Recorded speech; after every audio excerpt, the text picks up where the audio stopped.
Good afternoon, and welcome to today's webcast, Conducting Illicit Discharge Detection and Elimination Investigations, or IDDE 201. This webcast is sponsored by EPA's Office of Wastewater Management. I'm John Costco with Tetra Tech, and I will moderate today's session. Thank you for joining us. We'll get started in a few moments. While we wait for others to join, I would like to cover a few housekeeping items.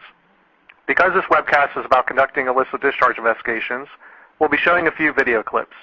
In order to view these video clips, you'll need to download the most recent version of Adobe Flash. If you haven't already downloaded this software, please do it now. You will find that during the webcast, if you are unable to view this video, don't worry. The speaker will describe the contents of the video clip after the video clip runs. The materials in this webcast have been reviewed by EPA staff for technical accuracy. However, the views of the speakers and the speakers' organizations are their own and do not necessarily reflect those of the EPA. Mention of any commercial enterprise, product, or publication does not mean that EPA endorses them. We will have several question and answer sessions during the webcast. To ask a question, simply type your question into the text box located in the lower left-hand corner of the screen. Then click on the Submit Question button. You don't need to wait until the question and answer periods to submit your questions. In fact, we encourage you to submit your questions early. We will try to answer as many questions as possible. Due to the high number of participants, all questions will not be answered. However, today's speaker's contact information is provided on your screen should you have any questions following the webcast. To alert us to any technical difficulties you encounter, you can click on the Help button to obtain the phone number and email address to receive technical support from ON24. You may also use the Ask a Question area to post any technical issues you are experiencing. Please include a telephone number where you can be reached, and we will help you troubleshoot your problem. There will be several occasions when our presenters will ask you questions. The presenter will post questions in the slide window. Please submit your answers in that same window by clicking the radio button, not in the Ask a Question box. At the end of the webcast, you will be asked to complete an evaluation survey. The survey will appear in a pop-up window, so please turn off your pop-up blocker at this time. We're now offering the ability to receive certificates for those who view the live webcast. In order to receive this certificate, you will need to listen to at least 1 hour and 45 minutes of the webcast and answer some of the poll questions. Once you've fulfilled these requirements, you can click on the Download Certificate button to view and print your certificate. You must print the certificate after this webcast. It will not be mailed to you.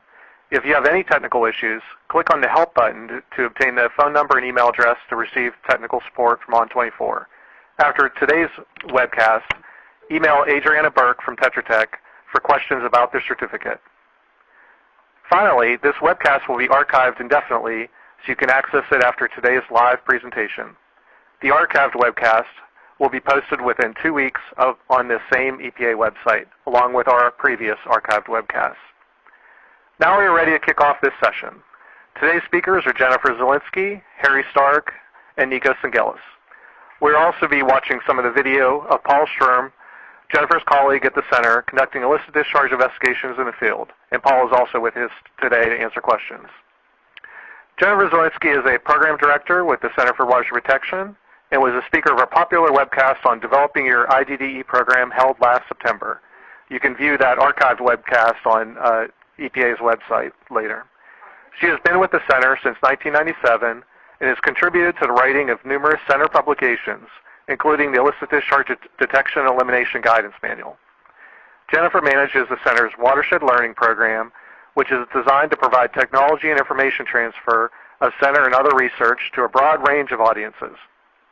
Jennifer has a BS in Civil Engineering from Case Western Reserve University and is a licensed professional engineer in the state of Maryland. Our second speaker is Harry Stark. Harry is the Deputy Director from the Cuyahoga County Board of Health Sustainable Environments Unit. Since joining CCBH in 1992, his responsibilities have included program management of the Household Sewage Treatment System Operation Maintenance Program, project management oversight of all watershed planning projects, development and management of the Regional Illicit Discharge Detection and Elimination Program, and developing a comprehensive local program to look at the built environment. Harry has written a number of technical reports, including the Illicit Discharge Detection and Elimination Manual, a guidance manual for municipalities in the state of Ohio. Harry is a Bachelor of Science in Biology from the University of South Florida and a Master's in Public Administration from the University of Akron. Finally, we are, as always, joined by our old friend Nikos Singelis. Nikos is a Senior Program Analyst with EPA's NPDES Stormwater Program, and the person Stormwater magazine calls EPA's Stormwater Champion. The champ has been with EPA's Stormwater Program for at least 7 years and works on many projects aimed at helping Phase 2 communities implement this challenging program. We have an excellent presentation today, so let's get started. We'll now turn the microphone over to Nikos and Jennifer. Thank you, John, for that auspicious and surprising introduction. I want to welcome Jennifer back, one of our most popular speakers from last year. And today we're going to be talking some more about illicit discharge, a very popular topic. And as you heard John mention, we do have some video clips that we're going to try out this time. And just in case you don't end up seeing those, don't be alarmed. I will provide a quick summary just in case you have some kind of a technical problem and can't see those video clips. But we think if you've gone through the test your system thing that you will be able to see those. But bear with us. This is our first time trying this out, so we'll see how it goes. Anyway, we've had a lot of fun putting this webcast together, haven't we, Jennifer? Oh, we have, Nikos. Yeah, and we spent a lot of time out in the field doing some filming, which was a lot of fun, with Paul and Chris, and you'll get to see them on some of the clips in just a few minutes. So, Jennifer, what are we going to be talking about today, and how's that going to build on the webcast that we did last year, which was mostly focused, I think, on setting up the program? That's right, Nikos. Today we're going to pick up where we left off last time. We're really going to focus on the field investigations you can use to detect illicit discharges at your outfalls and open channels within your community. It's really going to pick up where we left off last time. It's going to be very focused on the field investigations. A lot of what we're going to talk about is very much geared towards NPDES Phase 2 communities, but it's also applicable to Phase 1 communities. And, we have learned a lot. We should probably remind folks that the manual that we've been distributing to everybody, and that a lot of this is based on, we got a lot of input from Phase 1 communities to put that thing together. We certainly did, and I think there are a lot of lessons learned from Phase 1 communities, especially during their first permit cycle, that resulted in a lot of the recommendations that we'll go over today for what Phase 2 communities can do in the field as well as in the laboratory to confirm illicit discharges. So what we're going to go over today is we're going to start off with a quick review of what we covered last September. We're calling IDDE 101. We'll go over some terminology and just spend a few minutes reviewing what we did discuss last September. Then we're going to get into the field investigations. There's really 4 primary components associated with these field investigations, including doing the preliminary desktop assessments, the actual field investigations, the post-screening prioritization of all of the data that you collect, and then follow up detailed sampling and analysis. We're also very happy that Harry Stark from Cuyahoga County Board of Health is with us to present a case study of what's being done in Cuyahoga County in Ohio regarding illicit discharge programs. So let's go ahead and get started. To start off, Nikos, what is an illicit discharge? Okay, Jennifer. Well, let's see if I can get this right. You can correct me if I'm wrong. But an illicit discharge is really anything that enters your storm sewer system that is not rainwater. So we'll have a bunch of examples, but typical things that you might see are discharges of sewage, maybe from a cross connection. Somebody could maybe dump something into a storm drain outlet. There are numerous ways that we can get something that we would call an illicit discharge. And I guess one of the examples that people always seem to ask us about is, what about people discharging the contents of their swimming pool? Does that count then as an illicit discharge? What do you think, Jennifer? I'll turn that right back to you, Nikos. I knew you would. She always does. Okay, so that is one of those sort of gray area things where it's really up to the local government to make a decision.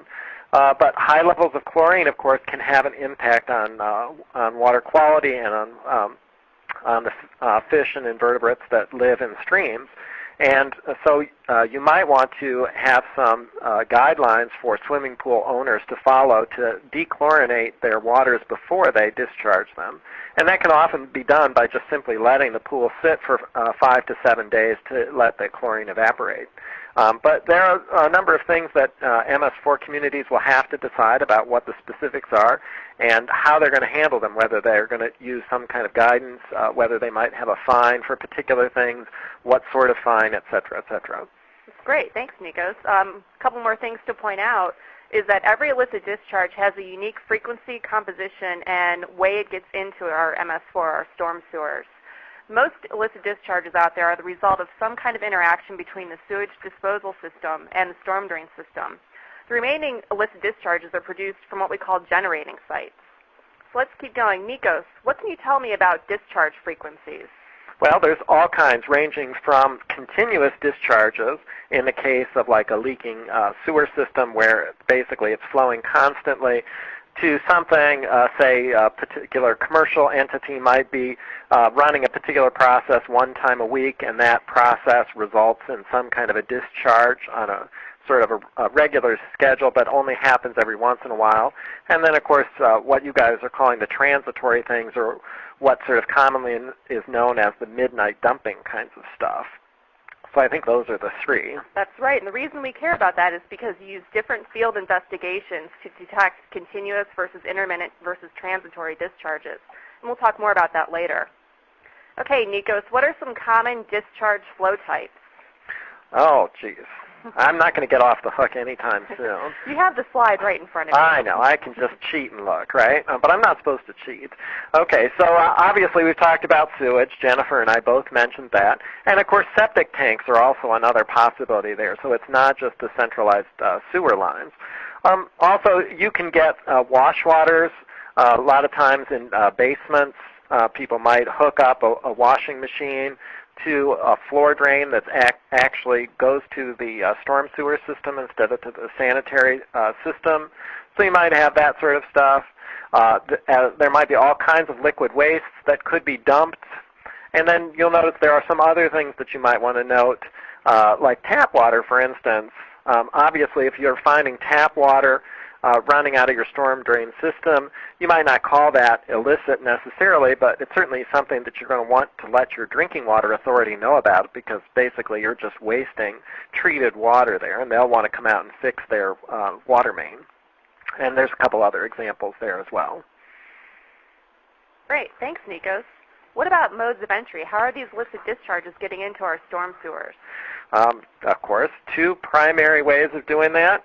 One is through kind of the direct entry, where we might have crossed pipes or something like that, where we have a direct entry, and we've given some examples of that.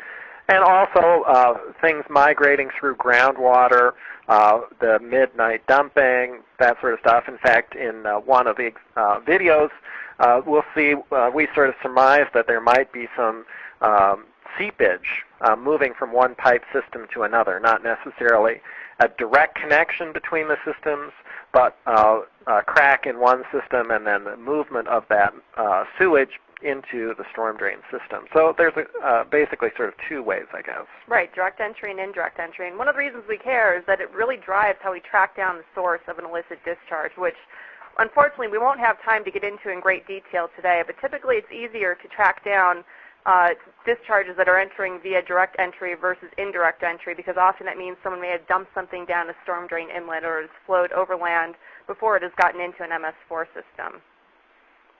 Okay, Nikos, let's see. I think we have one more question for you. That's good. What are generating sites? Generating sites, pretty much anything can be a generating site. Yeah, pretty much any source in the sewer shed that you're dealing with can be a generating site. There's some examples listed there. Residential, obviously, very common, particularly in older developments where you might have these cross connections or remodeling of basements that might result in that kind of a connection. Obviously, in commercial areas where you might have some mistakes in the plumbing.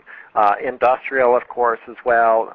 Any institutional or even your own municipal facilities also could be sources.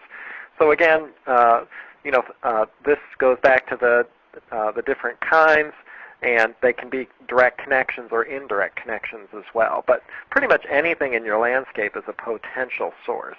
You can see there's a picture on the right there of some grass clippings that are being left right near a storm drain inlet. So even some simple sort of behaviors that people partake of can result in illicit discharges. Absolutely, and one of the reasons we care about land use and generating sites is because knowing land use in your watersheds or in your sewer sheds can help you narrow in on the specific types of field investigations and laboratory analyses that are needed to confirm illicit discharges. And that's something that we'll talk about towards the end of this presentation. So am I done with the quiz for the day? You are done. Gold star, Nikos. Thank you. Okay, everybody. And now, for those who have participated before, we have a poll question, and actually two right here that we're going to ask you. We just want to get a better sense of who's attending today, and then later on in this webcast, we'll have some more detailed ones to ask you specifically about illicit discharges. But here what you want to do is just tell us who you're representing. Are you a Phase 2 municipality, Phase 1, state government, federal government, consultant, or other? And just click that little radio button that's right next to those words, and then hit the Submit Answer thing at the bottom. Very simple. And as I said, we will have a couple of others today. So we'll give you a few seconds more to take a look at that, and then we'll see what kind of results we have here. Okay, it looks like we've got some good results, so we will share these with you right now. So it looks as we expect, since this series is targeted towards Phase 2 municipalities in particular, about 38% attending today are from a Phase 2 municipality, and then you can see some of the other breakdowns there. Quite a bit from the federal government. It might be interesting to know what agencies are representative. Hopefully it's not all EPA regional offices out there. Okay, and we have one more poll question for you. Now we want to get a sense, because we know there's a bunch of people in rooms together. How many?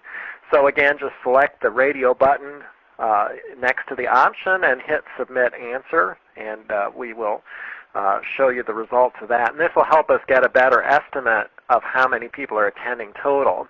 And we do, Nikos, have almost 750 sites signed in, so it's a very good turnout for today. Yeah, and we'll take that number and estimate the total attendees using the answers here.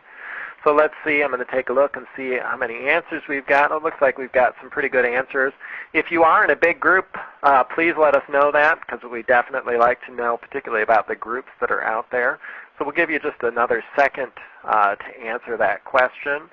And if for some reason you're in a big group and you can't get to the computer, just send us the number and we'll add that into our math as well. All right, so let's take a look and see what we've got. And vast majority are just sitting in their cubes, just like Jennifer and I do every day, in front of the cubes all by ourselves. But we do have some groups out there, about 30% in small groups, and then you can see the other percentages there. All right, great. Thank you for doing that. And we'll have a few more, as I said, as we go along. All right, so Jennifer, just to kind of summarize what's in the great manual that all this is based on. Okay, well, back in September, as we've already mentioned, our webcast was focused on building a local illicit discharges program, and these are what we consider to be the 8 key components of a local illicit discharge program. When you're starting up your program, it really starts with an audit of the existing resources and programs you have in place, because you do not want to duplicate efforts as you're building this program. Then it's time to figure out who's going to run the program, and it's time to establish the legal authority, adopt a local ordinance that prohibits illicit discharges and illicit connections. Then try to get a handle on just how severe the illicit discharge problem is in your community by conducting what we call an illicit discharge potential assessment. And Nikos is going to tell us a little bit more about that in a few slides. Then figure out your program goals and strategies. Actually get out in the field to look for illicit discharges, track them down, and fix them.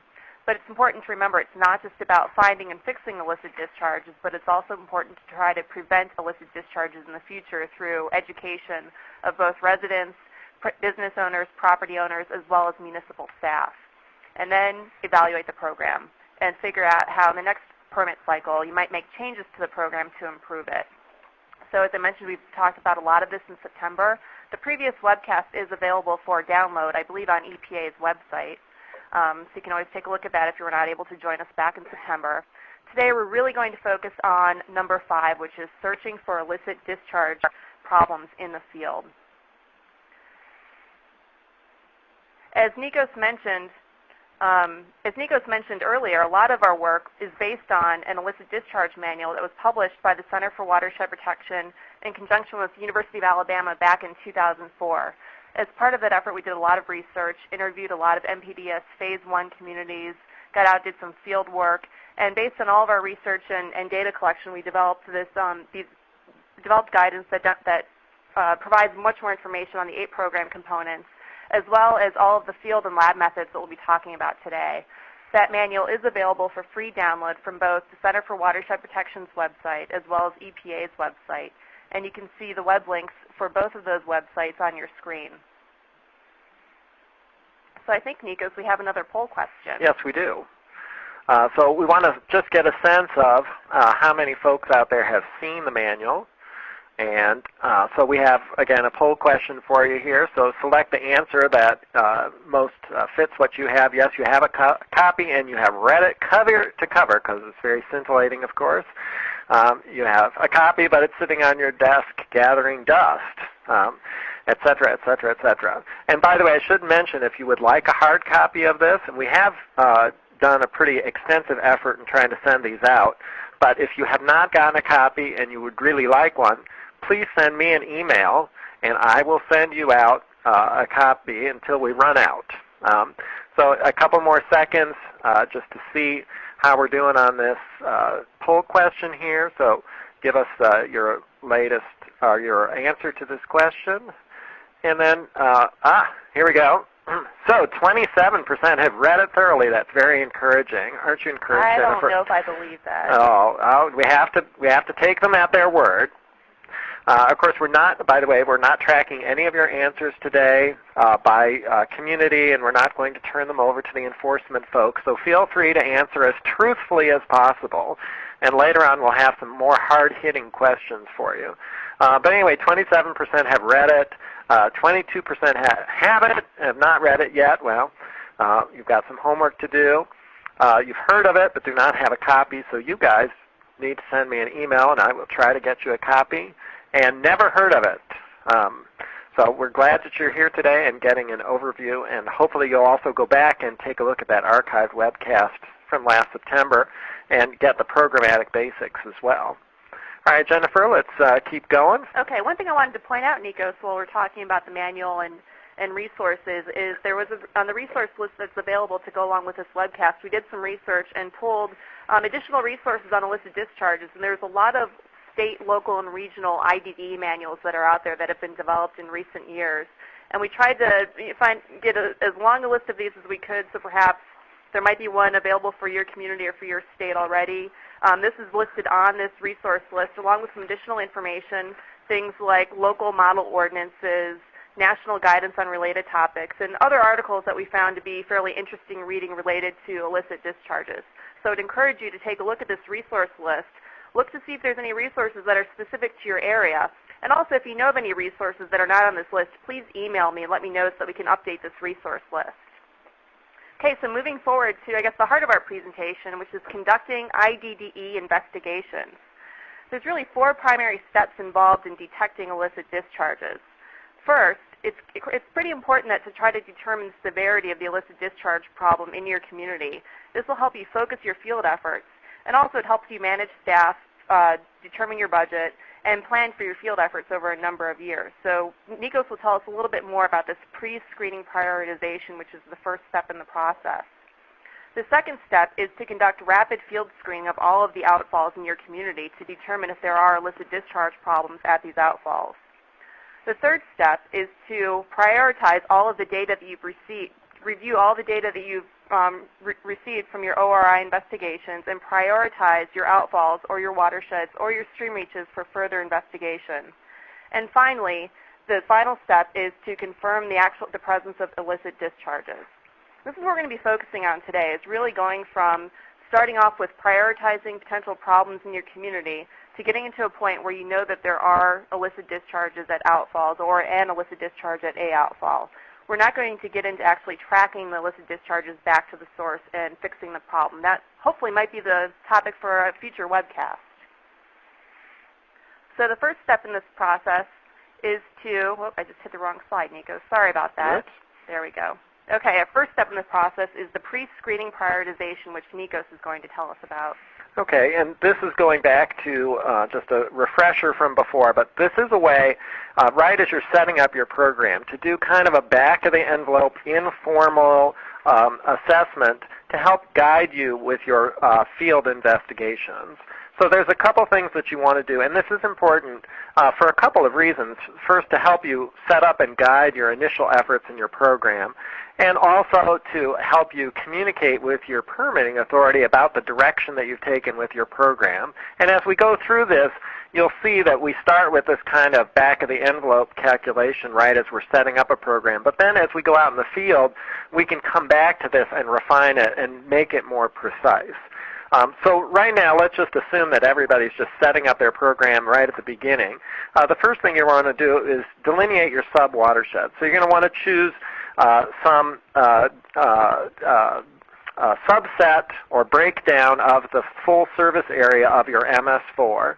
And you can do that on a sub-watershed basis. You can choose, roughly how many you want to include and how fine a level of detail. You don't want to have too many, but you do want to break it down into some different areas so that you can get an idea of which ones have more potential. Yeah, Nikos, just to point out, we do consider sub-watersheds to be a manageable area, so maybe a 5 square mile area or less. So the drainage system for a 5 square mile area or less, but something that is fairly manageable to look at. Right. Yeah, you don't want to have it too big or too small, I don't think. Then you want to see what you've got in the way of mapping resources and data, already existing things that you might collect.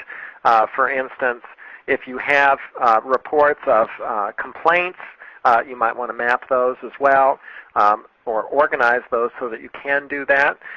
You're going to want to use some screening factors to figure this out, and I'll explain in a minute what those screening factors are. And then from all this information, you're going to want to characterize this IDP, illicit discharge potential, across your different sub-watersheds. So basically, you're going to rank your sub-watersheds in order of priority, so you know where to look first. So we'll move to the next slide. And this just shows you some of the screening factors. If you look at the manual on page 50, Table 14 has a longer list and some explanations about what these are. But any information that you have can be helpful in doing this.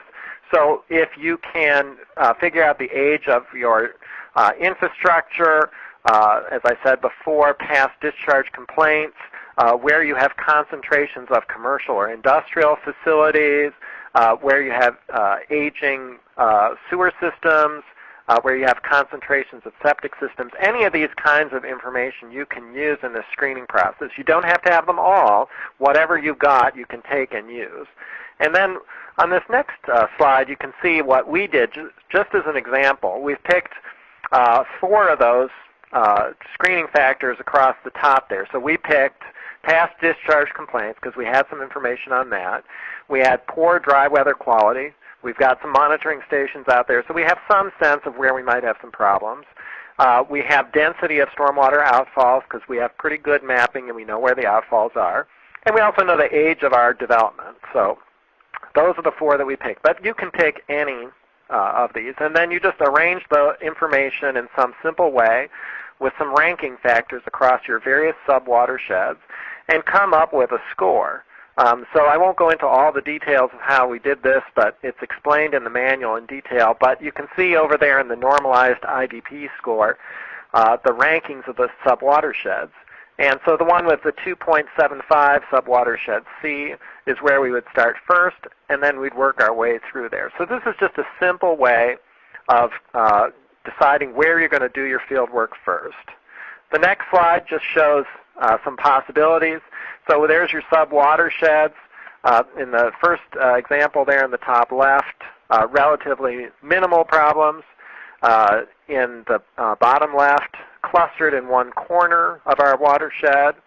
And then you've got the other example there with more severe problems that are distributed in different places. So this will also help you determine the amount of effort that you are going to put into your program. So it's not a one-size-fits-all approach. You really want to tailor it for the information that you have, and then you start going out and doing your field work, and then you refine this as you go along. So that's the basic message in this. Great. Thank you, Nikos. And so conditions driving program setup, as Nikos said, nothing about an illicit discharge program is one-size-fits-all. It's really critical that you adapt this program to meet the needs of your local community. And it could be the case that you do what you can in terms of adapting it for the first phase of your permit cycle, but I suspect that there will be a lot of lessons learned over the course of that 5 years, and that you'll be able to further tailor the program as necessary when it comes time to renew your permit. So that being said, I think it's time for some questions, Nikos. Yeah. John, do we have any questions? Oh, they are rolling in, Nikos. So the first question is actually for you. Martina from Portland asks, what's the difference between Phase 1 and Phase 2 in terms of the illicit discharge program requirements? In Phase 2, the requirements are set out in the regulations, and we went through those in detail in the previous webcast, so you can look for that if you would like.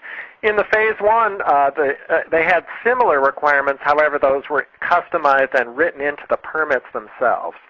So you have in Phase 1 kind of this customized approach where each permit was written separately, and in Phase 2, they're included in the regulations some basic requirements that apply to all the Phase 2 MS4s. The net result, though, is basically the same sort of stuff. In the Phase 1, I would say maybe there's a little bit more emphasis on going out and dealing with industrial sources, and a little less of that in the Phase 2. But those are the major differences. And of course, the Phase 1 requirements are application requirements, so there was a lot of data collection for the permit application process itself. So, okay, the next question is actually for both either Nikos or Jennifer. It's a very short question, but with 7 parts. 7 parts? I think we both may need to work on this one, Nikos. We've had a bunch of questions. I'm not going to say who these are from because we're combining a bunch of questions, but people are asking if various sources are illicit discharges. So I'm just going to read them off, and you two can kind of chime in. Discharge or not? Oh, dear. Let's see if we agree, too. Basement sump pumps that discharge to the storm drain system. I think that basement sump pumps have the potential to contribute illicit discharges to the storm drain system. Yeah, I would agree with you there. I think this is a gray area. If it's just pumping out groundwater that's uncontaminated, it wouldn't be. But if for some reason it gets mixed with something... Right, like when the toilet in the basement backs up, then that would be an illicit discharge. Right. Rain gutter downspouts. No. No. That's pretty easy. We know, firefighting activities are exempt. What about washing the fire hoses after a firefighting activity? That's exempt as well. Okay. What about from a construction project, the silt discharging down the street into a storm drain system? That would be considered an illicit discharge and also a violation of another part of the stormwater program. They got you twice on that one. Discharges from mobile power washing operations. That's another place where I think the communities need to think about it a little bit more, wouldn't you say, Jennifer? Yeah, they need to think about it, but I would say that those definitely could be illicit discharges. Yeah, generally the way our permit covers those sorts of things is that if they're composed entirely of water without any soaps or anything, that we might not consider those illicit. But if they're using chemicals or soaps, then we probably would. And a number of communities have put together BMPs and programs to deal with mobile power washers in particular. Yeah, and I think that's something I'd focus, try to address through more of an education or pollution prevention effort as opposed to, a violation or something like that. Right, and another thing that we see commonly is hosing down of pavements in front of commercial spaces, and if we can build programs to get people to learn to sweep up instead of hose down, we can, save a lot of trash and debris going into the storm sewer systems. Okay. What about pumped groundwater from wells or construction dewatering? I guess these are two slightly separate ones, though. Yeah. The construction dewatering is the more problematic area because it's often contaminated with sediment, and in that case it would be an illicit discharge. And also many local jurisdictions require a separate permit for dewatering, so you should be aware of that as well. In the case of groundwater, as long as it's not contaminated again, let's say, in the case of you've had a leaking gasoline tank at a service station and you're pumping out groundwater there and it's clearly contaminated, that would definitely be a problem. But if for some reason it's uncontaminated, then I would put that probably in the area of not being a problem. I agree. Okay, and our last is illicit discharge or not question. Agricultural discharges that may contain nitrates or phosphorus that discharge the MS4. Well, that's another tough area, but under the Clean Water Act, there is an exemption for agricultural discharges, and it does generally extend to those agricultural discharges that might get into a storm drain sewer system, unfortunately.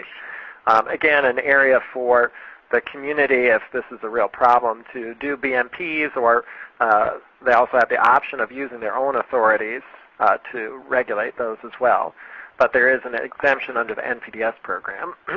Okay, Nikos, we are going to move to the next poll question now. We do encourage you to submit your questions in the question box, but we will take the next poll question. Yeah, so again, you've got some options here. We'd like to know how you're doing with your mapping. So if you have your full storm sewer system mapped, and in GIS, that's your first option. You've got it mapped on paper. The third option is transferring it from paper into your GIS system. We're working on it and not mapped.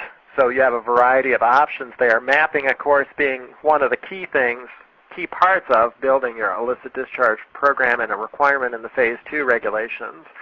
And if you look closely at the Phase 2 regulations, it does say to map the outfalls. But of course, it's a good idea to map the whole system, because you really, in order to track down your illicit discharges, are going to have to be able to follow things up the trunk to find out where they're coming from. So let's check and see how you're doing on answering this question. Okay, so now we see some answers there. Wow, 62% have mapped the whole thing in GIS. That's great. Very encouraging. I'm really surprised. That's now, great. This is quite different when we do our live courses. I asked the same question, and it's definitely not 62%, but okay. I suspect this is something a lot of communities have been working on over the last few years. Yeah, so maybe as time goes on, this number is improving. And then you can see the distributions there, about oddly 12.5% for each of the other things exactly. I'm not quite sure why that is. And 0% saying they have not mapped at all. So we've got the good guys on the phone today. All right. Great. All right, let's move on. Okay, we're going to go on to step 2 in field investigations, which is the Outfall Reconnaissance Inventory, or the ORI. The Outfall Reconnaissance Inventory is a stream walk that's designed to inventory and measure stormwater outfalls, evaluate suspect outfalls, and assess the severity of potential illicit discharges at these outfalls. It's really just a simple stream walk where you get out, walk all of your stream miles or open channels, identify all of your outfalls, and record some basic characteristics, look for physical indicators, and look for potential illicit discharges in your community.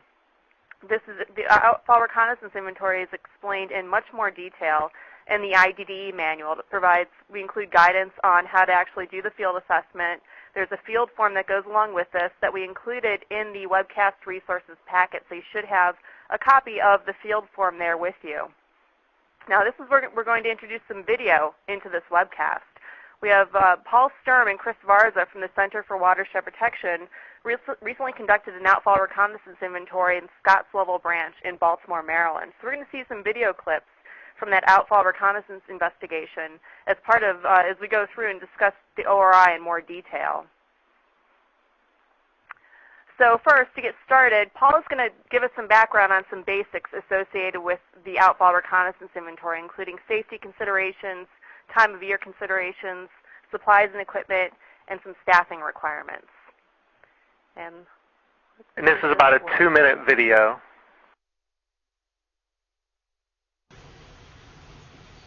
I'm Paul Stern with the Center for Watershed Protection. We're here in Scotts Level Branch in Baltimore County, Maryland.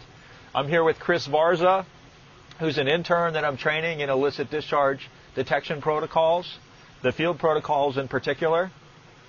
The first thing we're going to go over is some safety considerations. The first thing is to have boots that have felt soles. It's really critical to have felt soles so that one doesn't slip on slippery rocks or impervious surfaces in the water. The second thing to consider is to have rubber gloves. Before you touch the water or take a sample, you really need to have rubber gloves on so that you don't, in case the water is contaminated. Things like sewage or industrial discharges, other discharges could be hazardous to humans. Along those lines, it's also good to have antibacterial wipes to wipe your hands off even after you take a sample. The gloves, often when you're taking them off, you get your hands wet or you might get your arm wet. Important to wipe those areas off. A first aid kit is also important. We've had a number of incidents in the field where someone's had an allergy attack or someone's broken a hand or a finger. So it's important to have some things to take care of those type of issues. It's also important to have a cell phone in case someone gets hurt, breaks a finger or breaks a bone and you have to call medical personnel. As well as if you find a problem in the stream, if you find sewage coming into the stream, it's important to be able to call Public Works or some sort of emergency number to get folks out there to address the issue. That was our first video clip. Yeah, and in case any of you didn't see it, I'll just quickly summarize what was going on in there. Hopefully most of you did, but Paul and Chris were demonstrating some of the safety considerations, and they talked about having a first aid kit with you, having a cell phone in case you get in some kind of trouble or need help, and also to contact your main office. Having, of course, the appropriate boots and hip waders there so that no one slips and falls. And a couple of other things to make sure, rubber gloves and sanitary wipes to make sure that you're not getting any contamination if you're near water that is contaminated.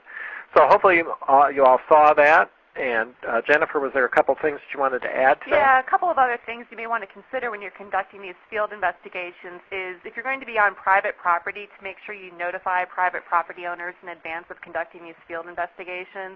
Also, if for some reason you would have to enter a building at any point during an IDDE investigation, it's good to have at least 2 staff go into that private property or into that building and not to send one person in alone. Something else that came up in the course of doing research on the IDDE manual is you may want to consider hepatitis B vaccinations for staff. This would be something you should probably check with your local officials at your local health department before making a decision on that. But just a couple of more things to consider. Okay, so we're going to keep going. Outfalls are not always that easy to spot in the field. A lot of times you really kind of have to hone your detective skills, and it also may not be that easy to track back the source of an outfall. So Paul is going to give us some tips now on things you can do to make that process perhaps a little bit easier. Let's talk about timing considerations when it comes to doing the illicit discharge field survey. Right now, we're here in the summertime, and you can see all the vegetation that is encompassing the stream. So it makes it very difficult to find outfalls, especially ones that occur away from the stream, offset from the stream a bit. You really should think about the timing and focus your efforts during low flow time periods, perhaps in the early spring or late fall or even the winter time, when you don't have this overgrowth of vegetation and it's easier to find outfalls. So it's important to have crews walking on both sides of the stream so that you're picking up any outfalls that might occur outside the stream corridor, close to the stream. Sometimes outfalls might be as much as 100 feet or even 100 yards away from the stream. The other thing that we want to investigate as we're doing this is looking underneath of road culverts, particularly where you can see light at the other side, and that there's enough room to walk, and it's relatively safe. But you want to be looking in the sides of the culvert to see if there are any outfalls that are coming in that could potentially have illicit discharges associated with them. Hey, Paul, I found something over here. Yeah.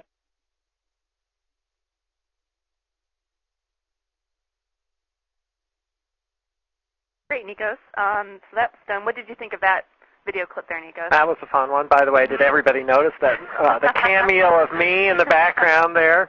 Nikos was reluctant to get in front of the camera. I didn't want to, and Jennifer didn't at all, so there you go. Okay. Nikos is wearing the white shirt in it. Yeah.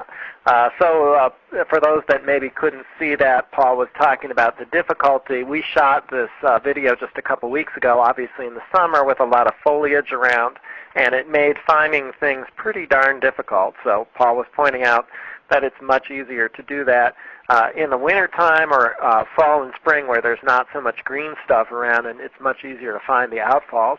And we also had a demonstration of how the team walks up the stream and also looks for outfalls in hidden places like in culverts and things like that. And, of course, you got to see some Baltimore graffiti there for just a second. Great. So a couple of other things to consider regarding timing is trying to make sure you try to perform your IDDE investigations during a dry season if you have a significant wet versus dry season. Also, it'd be preferable to conduct these investigations during periods of low water tables so that there is less groundwater influence in the system. Also, I think Paul mentioned waiting until 48 hours after it stops raining to go out and conduct the ORI. This may range anywhere from 24 hours to 72 hours. This is really going to be a local decision based on local rainfall patterns that you'll have to make as you move forward with doing these investigations. Okay, so once you've actually found your outfalls, it's time to get out there and start doing the ORI. The first step in the process is to document the outfall. This includes assigning a unique site ID to each outfall so that you can track this not only during the field investigation, but also later on down the road in perhaps a spreadsheet or a database that you have of all of your outfalls. Physically mark each outfall so that it can be found again in the future. Use a GPS unit to record the outfall location so you could feed this back into your GIS, and also take a photograph. In addition, you want to record the dimensions, the material, and whether or not flow is present for the outfall. We have images here of several different types of outfalls, of different types of materials.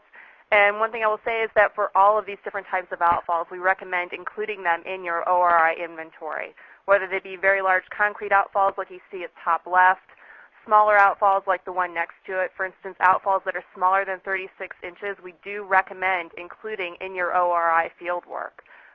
In the middle and the bottom, you'll see double pipes right next to each other. We would recommend completing a form for each one of these separately because they could connect to different parts of the system. And then in the bottom right there, you see a chute or an open drainage channel that's coming off of a parking lot. And for something like that, we would recommend at least recording it and getting it into your system so that you know where this is in the future, because it could be the case that someone comes along and dumps something in that parking lot and it flows down that drainage chute into the stream at some point in the future. Some other things to look at. Oh, I guess we're going to a video now. We're here doing the outfall reconnaissance inventory, and we just found our first outfall. It happens to be a dry outfall, but it's still an outfall that we want to take data on because it has the potential to flow intermittently when we're not here. So when we find our first outfall, the things that we want to do is we want to mark the outfall. We want to give it a unique number. We also want to take a GPS coordinate of the outfall. So we'll turn on our GPS and start getting those coordinates. And while the coordinates are being located, we'll take a photo of the outfall.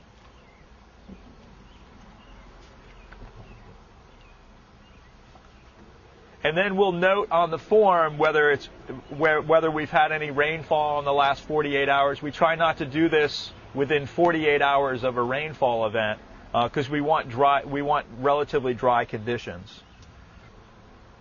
The second thing that we want to note is the type of outfall that it is. This happens to be a reinforced concrete pipe. That's the material that it's made of. It's a closed pipe.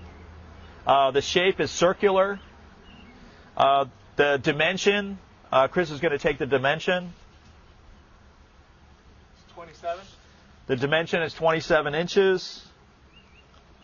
We're also noting if water is flowing. Obviously, no water is flowing here. Since it's not flowing on the sheet, we'll skip to section 5, and that's where you're looking at physical indicators of potential illicit discharges. So things that we're looking for are things like outfall damage. If there is, on the bottom, if there was eroding concrete, or you could see that maybe some caustic material may have been flowing there and eating away the cement.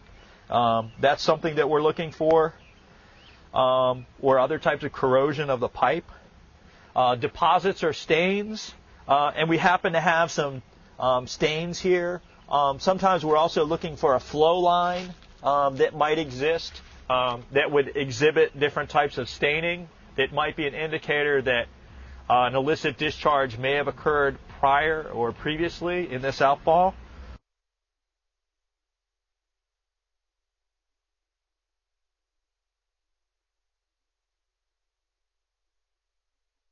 Okay, that was our second video there at a dry outfall, which is the first place we filmed at. And Paul was talking about, for those who couldn't see it, how to fill out the ORI for a dry outfall, and he went through some of the basics. One of my favorite parts is where Chris pulls out the GPS and then looks to the heavens to get the GPS to do something.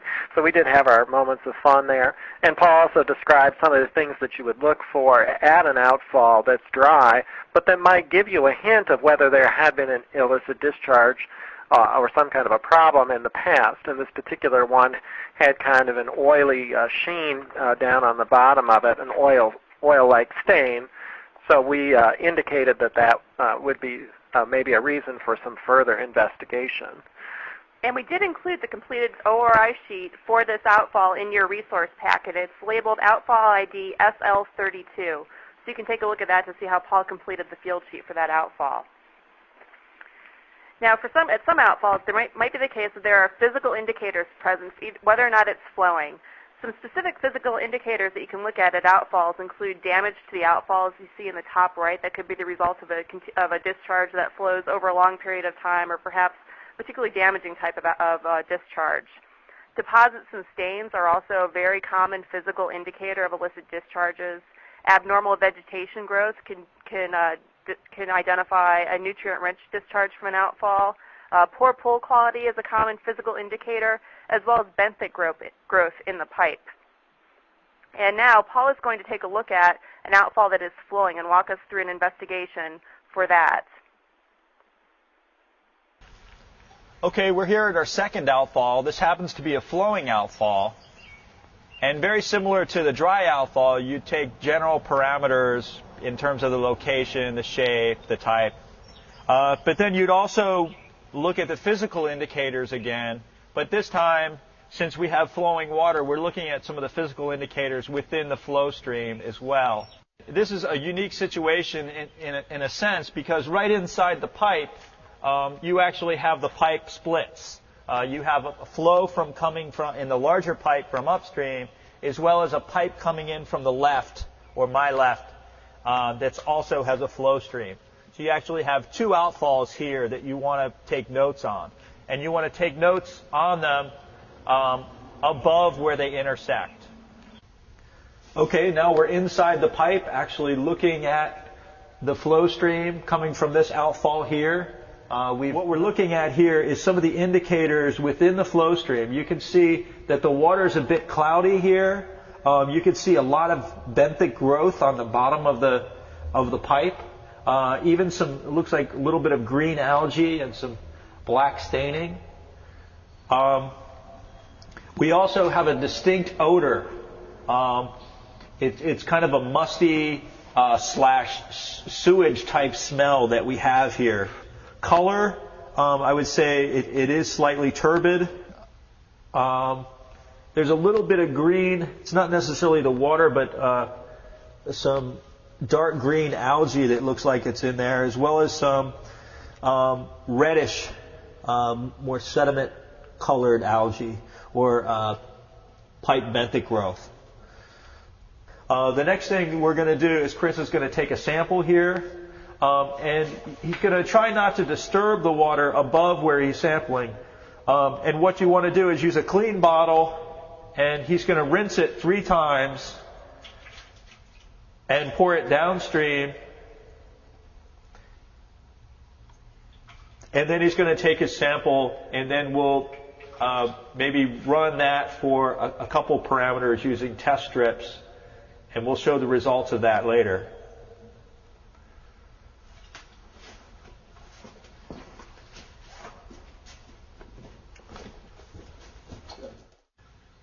So because we had some physical indicators in there in that outfall, Chris went and did a sample and tested it for ammonia using a ammonia test strip. We are going to send the sample off for analysis at a lab to have those numbers verified. But sometimes it's a good idea to use test strips to get an understanding if it's likely contaminated, and you might even send a crew out to investigate to figure out what's going on, or you might start to investigate that yourself. And so what we have here is a test strip, and it is showing an elevated amount of ammonia, which is an indicator of sewage very often, or wash water. One way to determine what your source of contamination is to look at the ammonia-potassium ratio. And that helps you determine whether it's likely to be wash water or it's likely to be sewage, depending on what that ratio is. So because we've had some indicators of contamination, we want to look in the general area, particularly where the pipe is going, and what other things are going on in this area that might be potentially contaminating that outfall. So as you can see here, there's a sewer line that looks like it runs parallel to the stream that may be a potential source of contamination. So again, this might be something that we'd have a public works crew come out and investigate to determine if in fact there is some contamination going on here.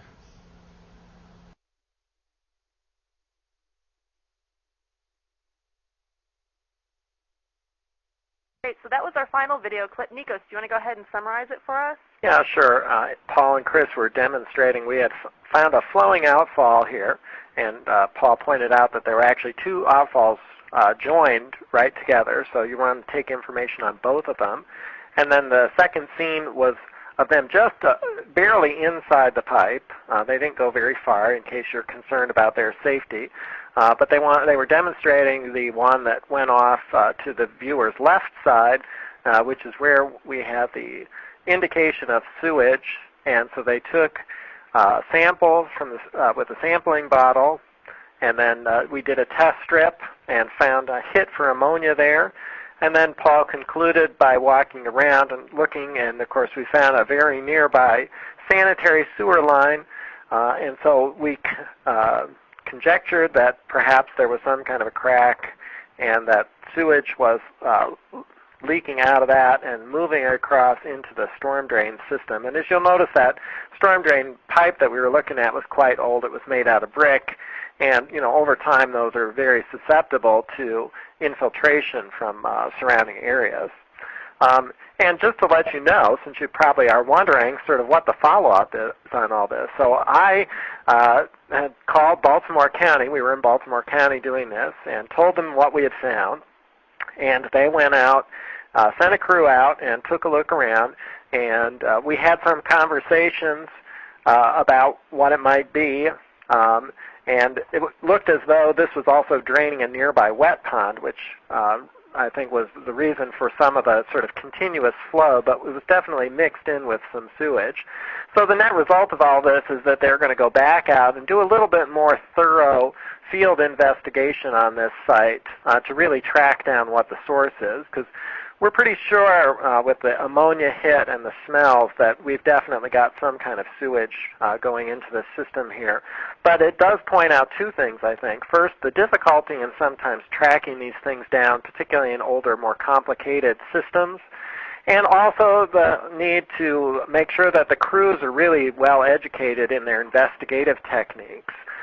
So there's always more that we can do to hone people's techniques, particularly in trying to track these things down, which can, as I said, be complicated. Absolutely. Nothing about tracking down these illicit discharges is simple. It may seem like we're oversimplifying things today. We're just trying to kind of present a general approach that might be applicable across the country and that you should really adapt to your local community. So, Jennifer, if anybody in the audience would like to know sort of what the outcome of this is, I have asked the people in Baltimore County to continue to update me, and if you're really dying to know, just send me an email, and I will send you an update as to the results of this illicit discharge correction. That's great. Thanks, Nikos. And one thing I wanted to mention is that Paul Sturm is here with us in the conference room today, so if you have any questions regarding that field investigation, please send them in, and Paul will be here to answer questions during our next question and answer break. So just to summarize what you do at a flowing outfall, we do recommend that you do at least some very simple monitoring at flowing outfalls while you're in the field, looking at things like flow, pH, temperature, and ammonia, using perhaps inexpensive probes or test strips. In addition, taking a look at physical indicators for flowing outfalls such as odor, color, turbidity, and floatables. So once you've gone through and you've characterized your outfall, it's time to give your outfall some sort of designation. We recommend at this point, which is the final section on the field sheet, asks you to identify it as being an unlikely discharge, a potential illicit discharge, a suspect illicit discharge, or an obvious illicit discharge. And there is guidance in the manual as well as on the field sheet as to how you make these distinctions. In addition, it's pretty important that you make note of any data that was collected or any samples that were collected at the outfall. And finally, since you're already in the stream, take note of any non-illicit discharge concerns that you may have noticed while you were in the field, such as infrastructure failure or illegal dumping activities. What to do when you encounter an obvious illicit discharge? Well, first, stop the ORI and try to either track the source or contact the appropriate water pollution agency to track the source. If it's obviously flowing sewage, if there's physical indicators, be it floatables or odor, it's really a critical suggestion that you go out and you try to track down the source of that as soon as possible. It might be the case that the field crews who are conducting the ORI are not the people to do that investigation, but they should have the contact information for the people who can do that. You can also document the flow, try to estimate the amount of flow, and collect a sample if possible. And the picture to the right is how we recommend that you not collect a sample at an outfall. There are safer ways to do that.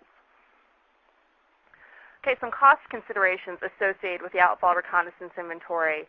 The outfall reconnaissance inventory, the way we tried to structure it so that it requires minimal amounts of equipment and is relatively inexpensive.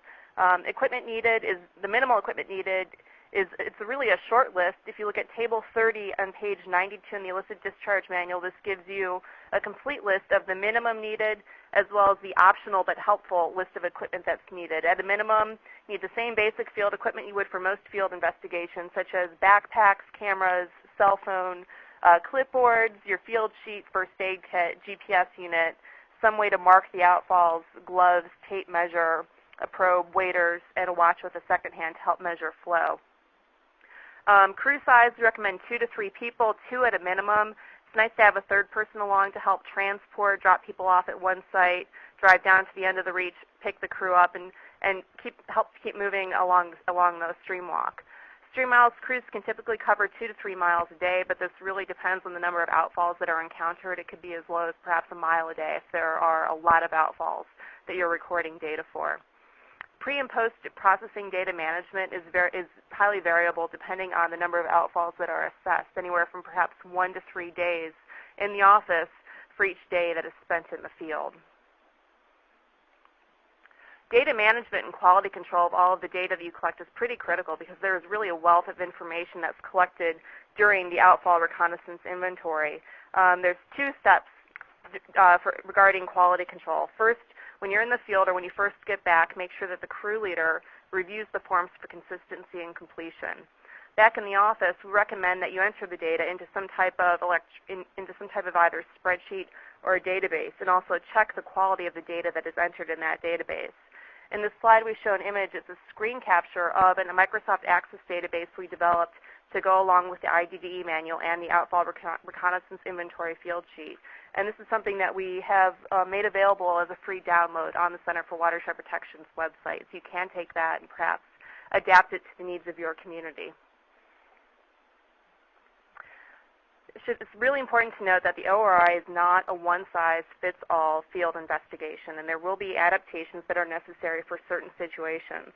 One thing to consider is open channels. If you have many, many miles of open channels, it may be infeasible to walk all the miles of open channels in your community. So perhaps you focus only on the areas that are developed, or in the areas where you know there are outfalls discharging to those open channels. Another big question we often get is, well, what about outfalls that are submerged or tidally influenced? And yes, this certainly is a challenge, but it is something that there are different ways to adapt this method to deal with that. For instance, if you're in an area where there's tidal influence, you'd want to conduct this investigation during low tide. You could try to access outfalls by boat or by walking the shore. For further investigations, it might be the case that you go to the first manhole that is not submerged up from the outfall. Cold climate and ice is another unique situation because ice can actually be used as a discharge indicator a couple of different ways. First of all, in the bottom picture, you'll see that there is no ice in the right outfall, but there is ice on the left, and that's because the ice has been melted by a warm illicit discharge that has come out. Also, ice can actually trap and freeze discharges. So the top picture on the right is a frozen sewage discharge that was trapped by ice. There might also be a local indicators that you could use for illicit discharges, for instance, biological indicators. One example is in Galveston, the presence of the red-eared slider turtle at outfalls has been used as an indicator because they have a propensity to gather around nutrient-rich waters that can be associated with sewage. So there are a lot of different ways that you can customize the outfall reconnaissance inventory to meet the needs of your community. And finally, last few words on the ORI is just a few caveats. The ORI is not going to find all discharges, especially the transitory discharges or the intermittent discharges that leave no trace. It cannot quantify the impacts of the illicit discharges to your receiving waters. And it also is not going to define sources. What this does is it helps you narrow in on outfalls that have potential illicit discharges flowing from them. So that being said, we're going to go ahead and open this up for some questions. Great. And Jennifer, I guess this question is either for you or Paul, but we've gotten several questions since we had video of Paul inside the storm drain about confined space entry requirements. So maybe, Paul, you can just clarify about what actually happened there. Actually, Paul was right inside the opening of an outfall, so although it may have looked like he and Chris had crawled into the storm drain system, they had not. They're right inside. But confined space entry confined space is certainly an issue.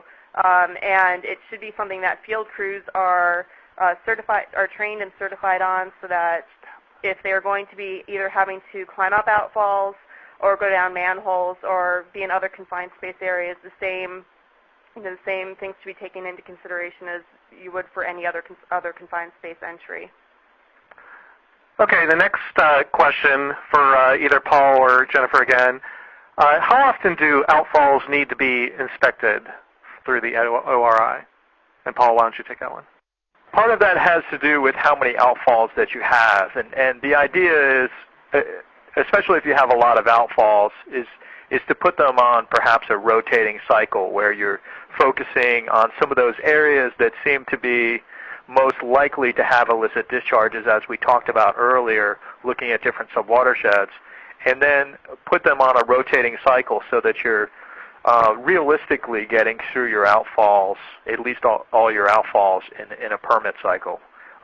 That's what I would say, but that's going to vary locally and vary as to what the state guidance is in some of the different areas. Great. And one more question is, Paul, again, kind of a combined question in terms of access for the outfalls. But Craig and Melanie asked, what about locating outfalls in a highly urbanized area, maybe in high-flow stream where it's not possible to walk, or another example, maybe a river with extremely steep banks where the only access you have is by boat? How would you try and locate outfalls in those situations? Yeah, I think in the second example, in terms of boats, I think boats are an option, particularly in tidal waters, where I've done some work. We have had some issues with both submerged outfalls as well as ones that we couldn't reach from any other way but say a kayak or something like that, because there were difficult situations. So yeah, those are certainly options, but there's also safety precautions that go along with that. In the case of some of those outfalls that are submerged, it's good to go up the pipe and pull some of the cap, some of the sewer manholes, and to be able to sample or to look at discharges in the pipe itself, especially if there are backwater conditions or there are conditions that don't allow you to assess that outfall at the outfall. I would say that in highly urbanized situations, you may want to look at a fairly different approach to illicit discharge investigations. Several communities, older jurisdictions, use an approach where they work their way down the system as opposed to working their way up the system. So, for instance, Boston and some other communities along the Charles River are actually doing a very detailed investigation of their entire storm drain system. And there's guidance on that protocol on the web, and you can get, if you look at our resources list that we provided you under regional and state IDDE guidance, it's called the Lower Charles River IDDE Protocol Guidance for consideration. So this is something you might want to take a look at if you're in a very highly urban situation. Great, and now we'll take the next poll question with Nikos. All right, so we have one more poll question here for you. And this question asks you how many of your stream miles have been walked so far, and doing this kind of inventory that we have just been talking about. So you've got choices again there, and just select the radio button and submit your answer. So all of them, about 3/4, half, a quarter, or none.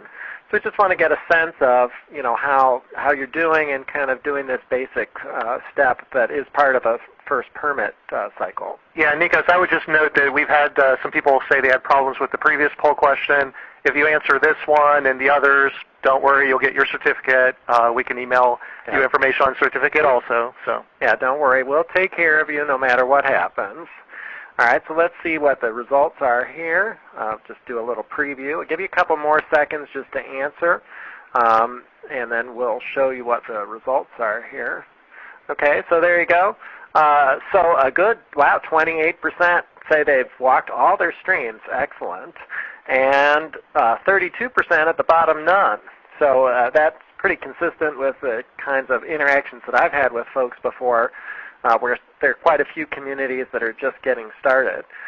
So this is something that you'll want to, take care of in your first permit cycle. The NPDES regulations for MS4s, of course, give 5 years for MS4s to get their programs up and running, and this would be in the definition of getting those up and running. So it depends on when your permit was issued, but many people will be coming to the end of the first permit cycle either in 2008 or 2009, depending on when the permit was issued. All right, so Jennifer, actually we're going to move to Harry, I believe, next. So Harry, are you with us? Yes, I am. Great. So this is Harry Stark from my hometown area. I was born and raised in Cleveland, Ohio. As was I. As was Jennifer, and Jennifer actually lives there now. And so Harry's going to talk to us about his program with illicit discharge and also the work that he's done with the state of Ohio on the overall program that they've adapted for Ohio. So Harry, take it away. All right, thank you, Nikos. And I also want to thank Jennifer, Nikos, and John for the privilege to speak to you today in this venue. I think it's a great opportunity to get information out. Cuyahoga County Board of Health developed an extensive stormwater program back in 2003 to really work with our communities in meeting their requirements. And Cuyahoga County is located, obviously, in Ohio, northeast corner of the state, right on the shores of Lake Erie. It's the most populous county in Ohio. Population's right around 1.4 million. County's approximately 1,200 square miles, and it has 787 miles of surface waterways located within it. The Cuyahoga County Board of Health, our general health district, we serve right around 830,000 residents within the county, and we represent 56 of the 59 communities within the county. We represent those communities except for the cities of Cleveland, Shaker Heights, and Lakewood. Those cities have their own health departments.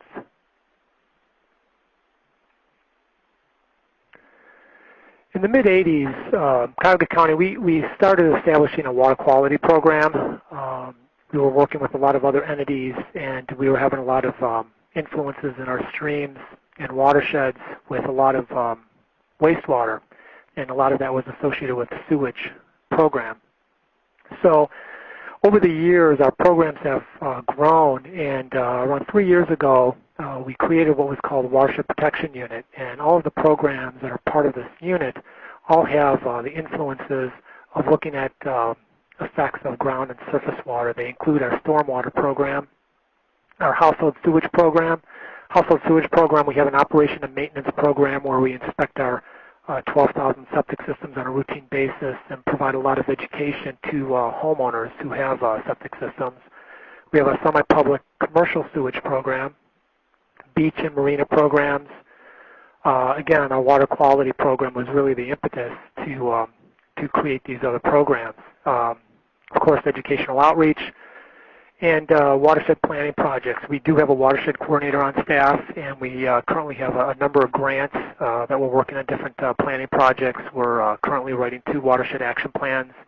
We're overseeing a stream restoration project, and we're also looking at doing a wetland assessment and prioritization project on another watershed. And we also have established a fats, oils, and greases program for our communities as well. Our staffing, we have 18 full-time staff within this unit, and during the summer months we usually hire right around 7 either interns or techs to help us with some of our activities. You know, we're always asked, how did we get involved in the stormwater program? Because a lot of times you don't think of a health department really being as proactive as we have been. But back in 2000, you know, we found out that one of the sources of an illicit discharge, or what's considered an illicit discharge, was going to be septic systems. And in most situations, this isn't an issue, but as I'm going to talk about in a minute, that was going to impact our region dramatically. When we became one of the principal members of the Northeast Ohio Stormwater Task Force in 2000, you know, communities were just looking for assistance. At that time, there was really limited guidance coming from the Ohio EPA because they were still trying to figure it out themselves. So we got involved, and again, we got involved because of the septic issue. At that time, we had around 14,000 septic systems. 98% of those discharge off lot.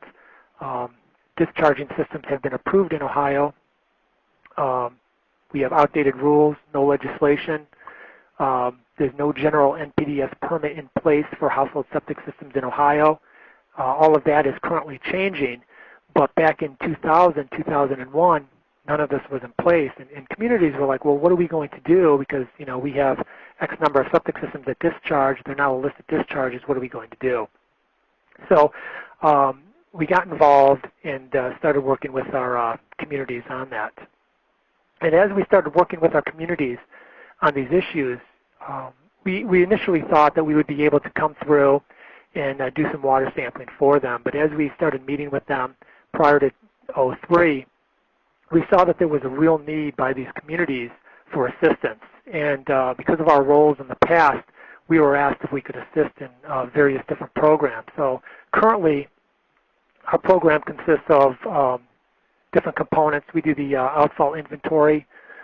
We have dry weather inspections and a sampling program. We do source tracking, looking for the source of an illicit discharge. Educational outreach, public involvement component, a good housekeeping component. And we currently have 53 contracts with communities to perform these activities, and we are also performing them in 4 counties. We also, a couple years ago, received a grant from the Ohio Environmental Education Fund to help develop an illicit discharge manual for the state of Ohio. And the manual, the grant really allowed for the printing of this document, which was important. We printed it in a CD-ROM format. The CD-ROM contains a manual and a field reference form, a model IDDE ordinance, and a database. And I'm going to talk about the database in a couple slides. We developed the Technical Advisory Committee. You can see the members there. Northeast Ohio Sewer District was instrumental, as well as the Ohio EPA. We wanted to make sure that they were on board. We also utilized other resources in the development of this manual, and one of them was the Center for Watershed Protection's manual, which is a great resource. The link to our manual is on that resource list that Jennifer had talked about earlier. To date, we've been able to inventory 45 communities. We have identified over 4,000 outfall locations.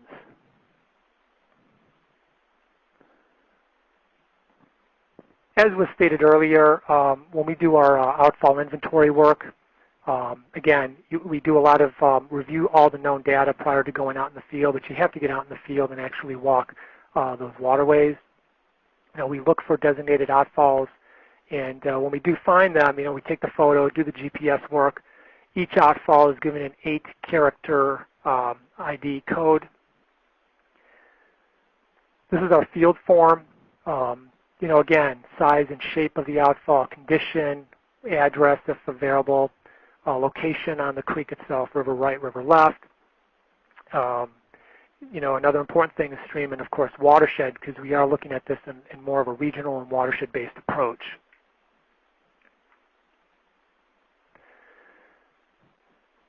Once the inventory is completed, we enter all the data into the database. This database was developed by the Northeast Ohio Regional Sewer District as part of an earlier project they did in the mid-90s. When we started getting involved in the stormwater program back in the early 2000, 2001, the sewer district had contacted us and said that they had this database available. They really weren't using it the way they thought they would. And so we worked with them on expanding it and making it as user-friendly and useful for the purposes for the Phase 2 program as possible. As you can see on this slide, this is what the database would look like, and this is a field form from it, but you have a photo of the outfall, a map, the other pertinent information on the left-hand side, address, size, shape, material.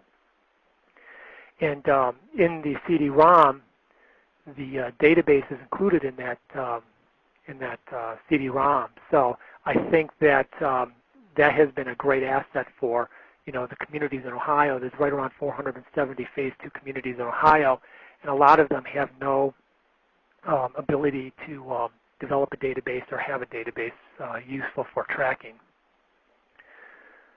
Then, of course, we can, with our GIS system, actually show where these outfalls are. Most of the communities have their own storm sewer maps, and then we link those up with them.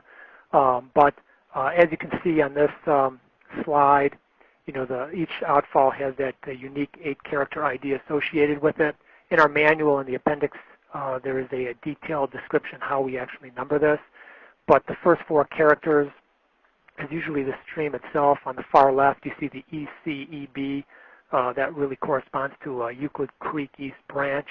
And then the last 4 characters are the numbers of the actual outfall in the numbering system. The dry weather component, again, it's more of a regional approach, and we work with the communities. We're looking for those hot spots, the older areas, problems in the past, and those are the areas we look at first when we start doing our field work. The inspections of the outfalls, again, visual. You want to do it during dry weather, 72 hours of no rain. That's important because what we're looking for is, what's leaving the storm sewer system. If there's been no rain and you've got flow, there's a good chance it could be an illicit discharge. It could be other things as well, high groundwater table, somebody washing a car, who knows. But at least that's the way you want to take a look at these during dry weather.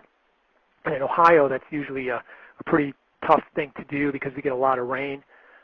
So it's important as soon as you get that 72 hours to get out there and do the work. And while we're out there, we're really looking for those obvious signs of pollution. Water sampling, we really use the water sampling as a tool. It allows for the prioritization of problem areas within a community. We have a lot of communities that we have, we might have a community that has 50 MS4 outfalls or another one that has 350.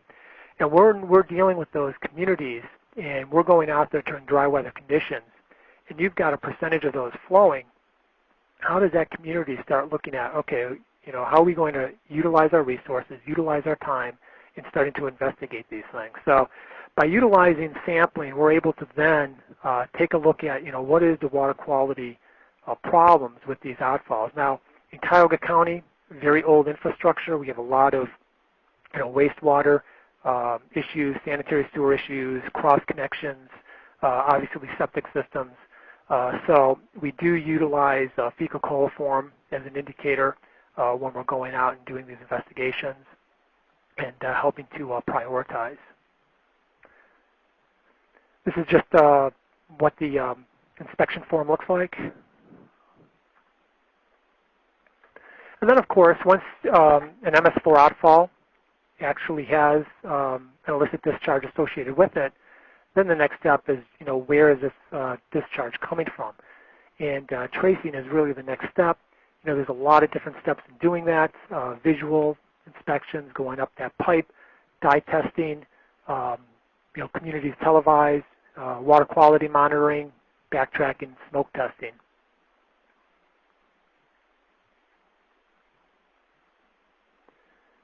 Now, with our field investigations, first things we look for are the obvious signs of any type of pollution during the dry weather work. We're looking, obviously, for those first violations, those flows that are flowing all the time. And then after that's been corrected, hopefully, we can start working in the future on other intermittent flows. And again, we utilize that sampling to help prioritize. And again, we're utilizing fecal coliform levels, and we're looking at the nuisance level with Ohio EPA, and that's 5,000 fecal coliform colonies per 100 milliliter. To date, out of the 4,000 outfalls that have been identified, we've taken 56% of those have had dry weather flows identified. 2,200 samples have been taken. Out of those, 572 possible illicit discharge locations have been identified with the water quality levels that we've obtained. That accounts to right around 14% of all of our MS4 outfalls have the illicit discharges associated with it. In Cuyahoga County, a lot of older development. Over 90% of our problems have really been associated with older infrastructure, and it's really been a mixture of both residential and commercial, but really more residential than commercial.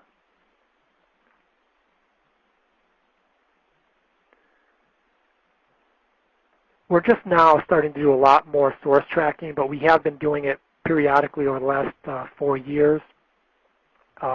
We utilize the visual up the pipe observations first. You have an outfall location. It's obvious illicit discharge. Popping the manholes upstream from that, up that pipe, taking a look, utilizing the storm source system maps from the communities to start pinpointing and looking at areas where further sampling can be done.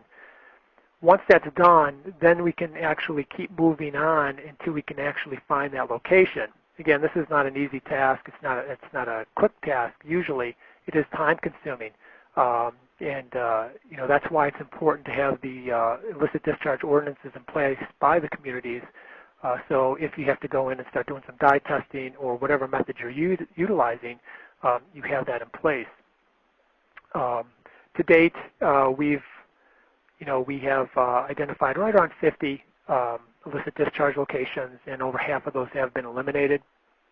One of the things I'm always asked is, what are some lessons that you've learned? And that's been a lot of them, but one of the biggest things is it's time-consuming. When you look at developing an IDDE program overall, the inventory is really very time-consuming. You've got teams out there of 2 people working and looking at these outfalls, taking down the information, and walking the streams and creeks of these communities. Dry weather can be time-consuming, but it's very weather-dependent. Especially up here in Ohio, we get a lot of rain. So, as soon as you get those 72 hours of dry weather, you got to get out there in the field and do the work. I know a lot of communities that we work with that are doing it themselves, and they're like, well, we'll wait till the next 72 hours. Well, that might be 3 months from now, or it might not even happen. So it's important that you're on top of that as you're working through the program.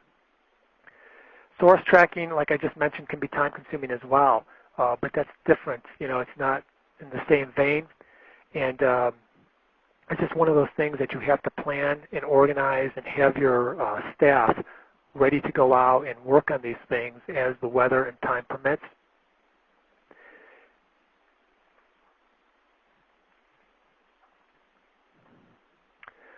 We also have, of course, our educational outreach component. I'm not going to spend a lot of time on this. We've developed a program for all age ranges. Good housekeeping component. We're working with a lot of communities to help them with their good housekeeping component. We're utilizing another county that is adjacent to us, the Lake County Stormwater Utility, that was established through their engineer's office, established this great guidance manual for good housekeeping, and it included a series of toolboxes on specific topics, and we have been utilizing that over the last couple of years. Again, our program, we're really stressing the regional approach. Ohio is a very strong home rule state.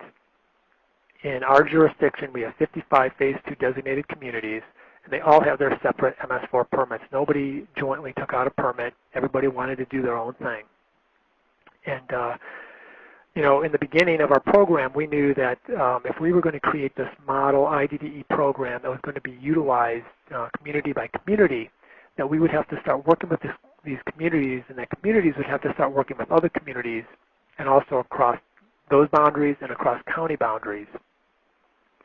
And that's been one of the biggest things that we've tried to do over the last couple of years, is get these communities to, number one, do what needs to be done under their Phase 2 permit, and also to work with their neighboring communities.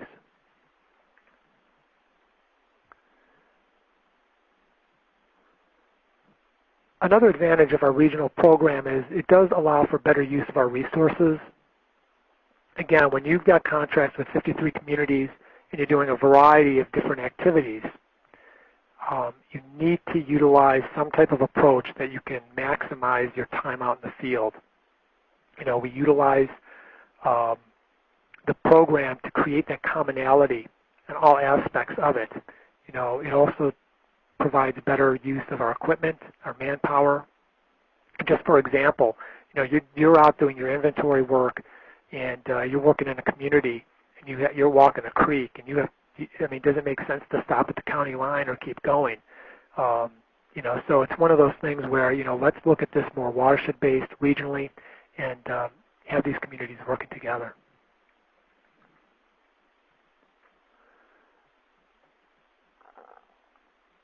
The one other thing on our program is it has created dialogue between our communities, which is a positive thing. And that's one of the things we wanted to get out of this. Again, we have common ordinances now in place. We have common problems, common solutions, the common IDDE program. So now, you have Community A, Community B, and Community C. We might be doing different aspects of the program, but the overall, model and functionality is the same. So if we find a problem in Community A that's affecting Community B, we can get Community A to start looking at and correcting those problems. And I think that because of that, our program has been successful in dealing with these communities. And because of these communities buying into the concept, things have been getting done. We have seen communities being proactive, going out, agreeing to, let's go out and source track for this illicit discharge. You find it, and then them actually going out and getting the thing corrected. So that's it for my presentation. And again, I want to thank, Tetra Tech and US EPA and Centers for Watershed Protection for putting this webcast on, because I think it's a great tool. Great. Thanks a lot, Harry. We do have a couple minutes for questions. So the first question, Harry, is from Bill in Chicago. How receptive were communities to the regional approach, and how did the county develop this approach? Yeah, originally there was some resistance to it because, again, it's a very strong home rule state. But as we've started moving through the program, and you constantly talk to the communities and express, what's being done, what needs to be done, what's going on regionally. Because one thing, even though a strong home rule state, a lot of communities don't want to be the first to do something. And as soon as they find out that their neighboring community is doing something, they're all for it, it seems like. So they are buying into it more and more now, and I think that's a good thing. Okay. Harry, Glenn asked, what source of funding do you use for your IDDE program? The source of funding comes from the communities themselves. We sign separate contracts because this work is above and beyond our normal activities for our communities. So basically, they do pay for their services, our services. Okay, Harry, and then just one additional question. What do you use in terms of the actual marking of the storm drains themselves? Okay. We don't actually mark the storm drains themselves. If you remember that one slide that showed the database, and if I can get to it real quick, sorry.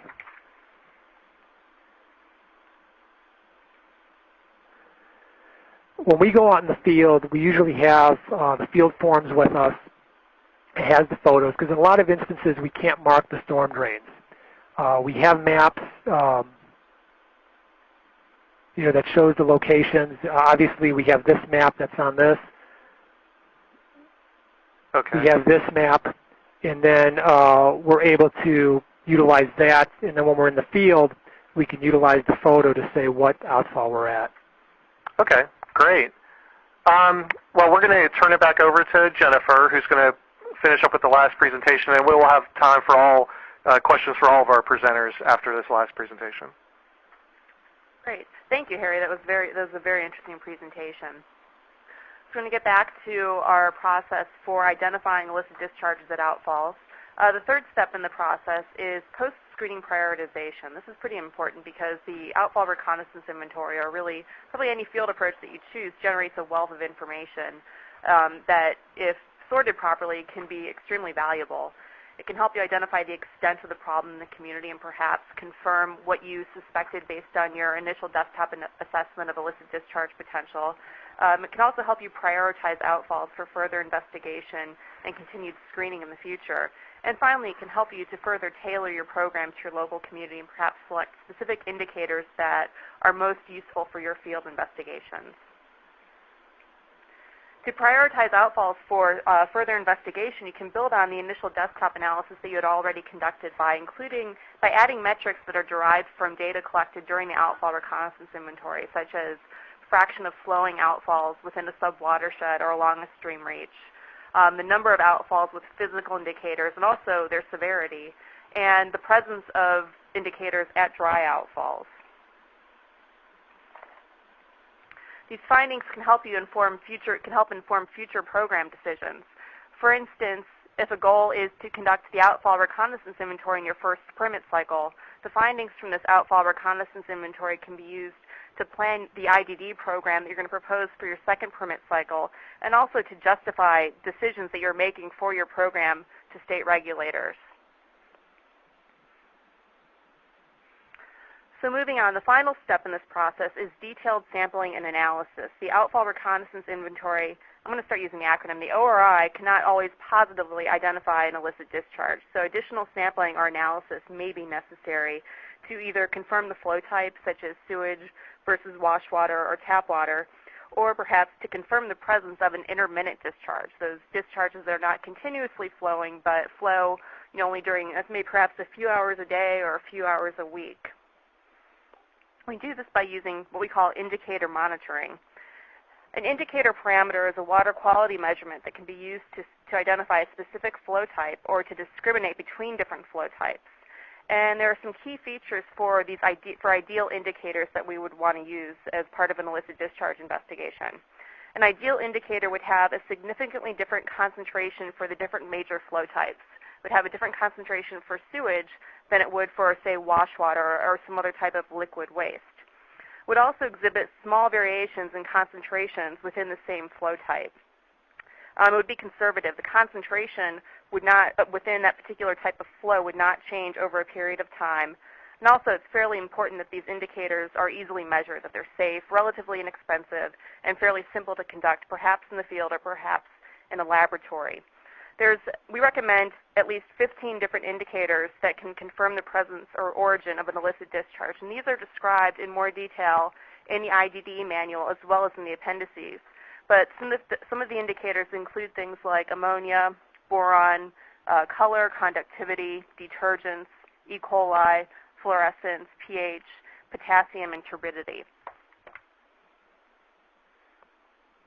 One of the first decisions that you'll have to make when you start to investigate indicator monitoring is whether or not you're going to do your analysis in a lab or whether or not you're going to do it in the field. If you're going to do it in a lab, you have to determine if you're going to do that in-house or if you're going to try to contract to a local laboratory. A few major questions to consider is what precision or accuracy is needed for the indicators that you've selected for your community? How quickly will you need the results of this testing? What type of staff time or training would be necessary to set up an in-house laboratory?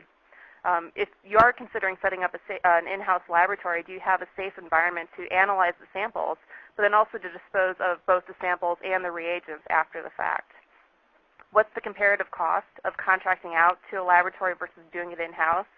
And finally, it's pretty important to look at, are there labs already available? For instance, is there a laboratory at your drinking water plant or at your wastewater treatment plant that you can use as part of your illicit discharge program? There's also options available to do some monitoring, simple monitoring in the field. There's some fairly simple comparative colorimetric methods that you can use, simple probes to look at things like pH, or perhaps you can even use a portable spectrophotometer to look for things like ammonia while you're in the field. There's different techniques that you can use to interpret this indicator data. So I mentioned that there's 15 different types of indicators out there. You can go out there and you can do sampling, but it's not as simple as just looking at a concentration and saying, yes, I have sewage flowing in this stream, or yes, I have some other type of discharge flowing in this stream. There's 4 different techniques that you can use to interpret indicator data, including what we call a flowchart method in residential areas. In some instances, you can use single parameter screening. We do recommend some industrial flow benchmarks. And a final option is what we call a chemical mass balance model. This is the flowchart method, which is recommended for residential areas. It's pretty important that this is for residential areas, and it's not necessarily appropriate for commercial or industrial areas. This flowchart can distinguish between 4 major flow types typically found in residential areas, including sewage and wash water, and these are really probably the most common discharges that you're going to find in your residential areas. The first step in the process allows you to separate clean flow from contaminated flow using detergents, most likely surfactants, as an indicator. Once you've identified that you do indeed have a contaminated flow, you can separate wash water from wastewater using the ammonia-potassium ratio. Ammonia-potassium ratio greater than 1 is indicative of the presence of sewage in a stream. If the ratio is less than 1, then this means that there's a possible wash water contamination in the discharge, not wastewater. The third step in the process, if the flow originally was identified as being a somewhat clean flow, is to separate tap water from natural water.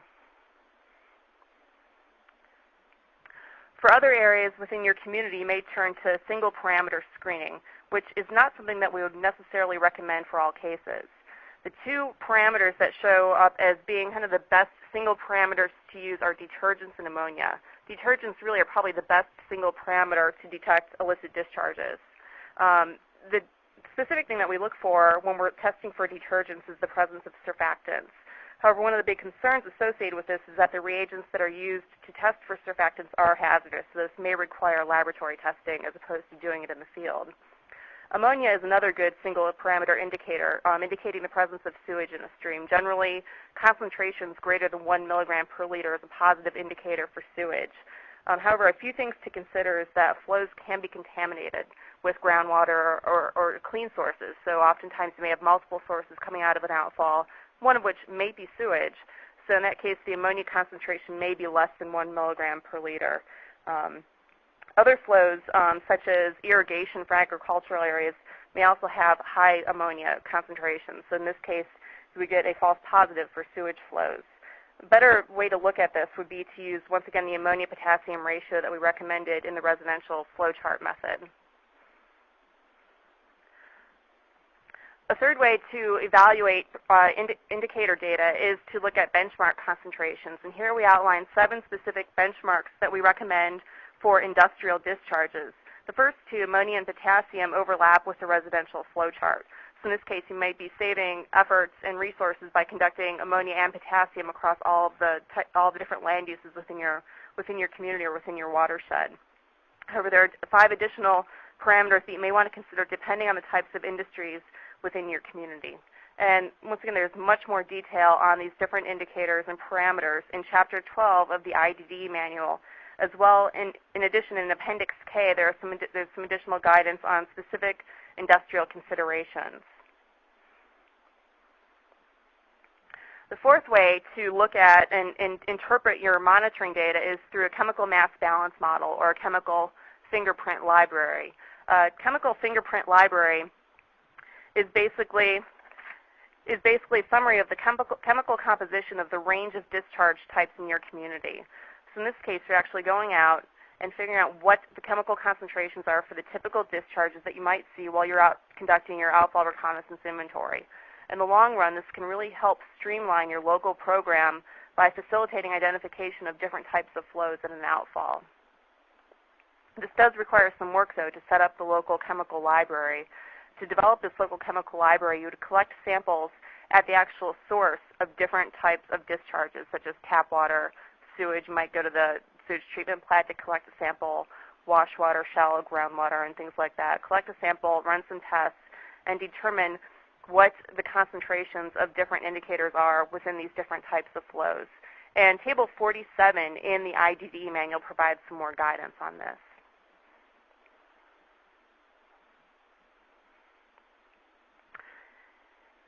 Of course, there's a special category of our intermittent discharges, which are those discharges that are not continuously flowing. These might be a little bit more challenging to track down in the field, but there are some things that you can do to try to capture these flows and do some further analysis. One option is optical brightener monitoring, which involves setting out what we call an OBM trap that includes some type of, perhaps a pipe or something somewhat heavy that you can secure at the end of an outfall that has unbleached cotton fabric attached to it. You set it out during a period of dry weather, and hopefully, if you have suspected wash water flows that flow out of that outfall, hopefully they'll flow through this OBM trap, pull it in after the fact, hold it up against the black light, as you see in the picture on the bottom left, and it will glow because it might pick up whiteners that could be in detergents in wash water flows at an outfall. Another approach could perhaps be monitoring for toxicity in pools below outfalls. Outfall damming, which would consist of using some type of perhaps a caulk to create a 2-inch high dam at the end of an outfall where you have a suspected discharge to try to capture enough flow to do some sampling. Or perhaps you can take a sample from the pool. Or I guess if all else fails, consider doing some off-hours monitoring in evenings or weekends when you suspect that there might potentially be some illicit discharges. Finally, to kind of wrap up and summarize our discussions for today, this is what we call our IDDE monitoring framework. And it's pretty important that every community develop a local approach for field investigations, as well as follow up more detailed sampling and investigations to identify illicit discharges. And this is the monitoring framework that we recommend in the manual that you may consider adopting to your community. It really starts off with the outfall reconnaissance inventory, which will identify the potential for an illicit discharge at an outfall. If it's not flowing, you may look at different intermittent options that we discussed, such as an OBM trap, caulk damming, or off hours to try to capture enough flow to do some testing. Once you've either captured flow at an intermittent discharge outfall or captured flow at a flowing outfall, you could look towards the residential flow chart, industrial benchmarks, or some type of single parameter monitoring to try to track down and figure out what the flow type is at that outfall. All of this data could then be fed back into your local chemical library, so you can start to really develop a table that identifies and summarizes the types of concentrations at your different discharges that you might see in your community. So with that, I think we can open it up for some final questions. Yeah, before we do the next set of questions, I did want to cover some housekeeping things. First, I'd like to remind you that this seminar will be archived, so you can access it after today's live presentation. The archive webcast will be posted within 3 weeks. Revisit EPA's NPDES training website to view the archive presentation. We posted the speaker's contact information in case you would like to contact them after today. You can also find a comprehensive resource list by pressing the Resources button on your screen. You'll need Adobe Acrobat to view this document. That resources document will have the links to CWP's illicit discharge manual and the manual Harry mentioned, along with some other things.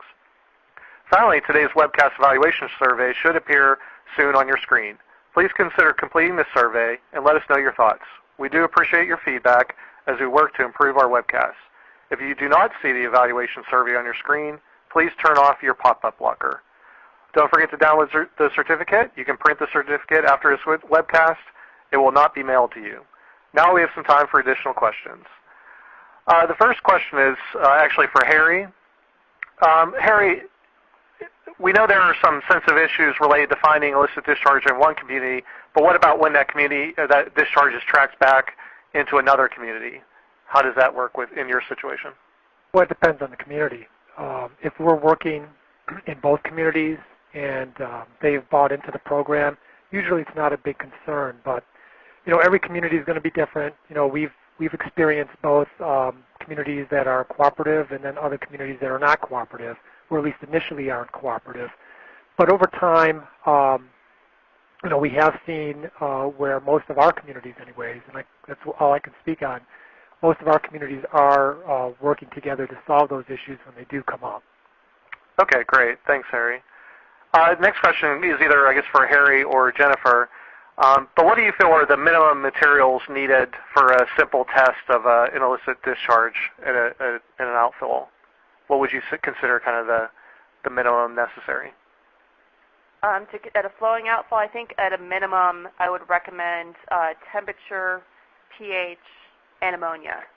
And you could test for those using fairly inexpensive probes or field test strips. You can't, the reliability of some of these very simple and expensive field methods is somewhat questionable, but it can give you an idea of, if the pH or an ammonia is extremely high based on these little test strips. It can give you a pretty good indicator if there is an existing discharge right there. And then also the data that's collected can be used later on. But I think at a minimum, that's what I would recommend. And Jennifer, wouldn't you say that if you use the test strips and you get a hit on a test strip, that might then make you want to go and do a more accurate lab test to follow up? In an ideal setting, an ideal program, you would actually have your bottles with you, collect the sample at the outfall to transport back to the lab right away when you detect this. Great, thank you. Next question is John in San Francisco. And this question, again, is for Harry. Harry, you mentioned that 90% of the problems you found were in older neighborhoods, and about 75% of those were residential. Did you see any other indications where investigations should focus on specific issues like building practices, the data construction, or other issues like that? Oh, sure. A lot of the problems we've seen are with older housing construction. Obviously, especially pre-'80s, we've seen a lot of cross connections. And in older communities, we've had a lot of issues with the sanitary sewers themselves, how they were installed in adjacent to storm sewers. So definitely the older housing stock is where we've been focusing our attention first. And are you, can you mention a little bit about what you're doing? Are you targeting education or investigations there, or what kind of things are you doing? Obviously you can't change really building codes, but Right. Yeah, it depends on the community. If we've got a contract to do educational outreach, we do the educational component for both the officials and the region, for the businesses or homeowners. And then again, for inspections, obviously, when we develop our priority areas, some of those priority areas would be targeting that area for our inspections and investigation work. Okay. And again, this is probably Harry, or I'll kick it also to Jennifer, but do you see a trend in using public health agencies for IDDE programs, or more of the communities depending on essentially their public works departments? I guess I can take that. I think that public health agencies should be involved. After all, if you have illicit discharges, it could be affecting water quality, which can help affect public health. Unfortunately, a lot of public health agencies are not getting involved. Fortunately, at least in Ohio, more and more are now getting involved. But I still think that there's a room for both entities to work together. It's really, a lot of it's funding. How are the health departments funded? Can they do the work? Is the communities that want the work done willing to, help support the health department by paying extra dollars to them? So I feel that public health agencies should be actively involved. Okay. Jennifer, there were several questions on both the ORI field sheet, which you mentioned is on your website, but also the database. Is the database also available? The database is available for download on our website. It's a simple Microsoft Access database, so you should be able to, if you have a recent version of Microsoft Access, you should be able to download that and open it up and adapt it as necessary. Our web address is www.cwp.org. And there should be a link right at the top of the homepage when you go to that to our illicit discharge website that has several resources, including the manual, the database, the field sheet, and some other information that we developed as part of this project. Great. Thanks, Jennifer. The next question is from Stephen. He asks, can you discuss any essentially naturally occurring conditions that may mimic illicit discharges? Maybe iron bacteria or wetland plant decay or hydrogen sulfide sources? Are there kind of anything like that Harry or? I'll give that one to Jennifer. That one to Harry. There definitely are naturally occurring conditions that mimic illicit discharges. Honestly, I'm not prepared to talk about that right now. We have some guidance in the manual, and that's probably something I can follow up with. Or it looks like my colleague in the room here, Paul, is chomping at the bit to answer this question. So, Paul? Well, some of those things shouldn't be high for things like detergent or ammonia. So if you do some water quality testing for those, you should be able to kind of screen them out and get your field staffs used to seeing some of those conditions so that, they're not repeatedly, looking at the same things or calling them in. Great. Well, I think that is all the time we have for today's webcast. At this time, I'd like to conclude the webcast. Thank you, Jennifer, Harry, and Nikos for presenting today, and of course, thanks to everyone who joined us. Our next webcast will be September 5th. Dave Hirschman, also with the Center for Water Protection, Nikos and myself would discuss the Center's draft post-construction guide and the tools in the guide to help MS4s develop better post-construction programs. More information on the September 5th webcast and registration information will be posted on EPA's MPDS training course and workshops webpage closer to the training date. That website is www.epa.gov/NPDES/training. That ends our webcast for today. Thank you for joining us.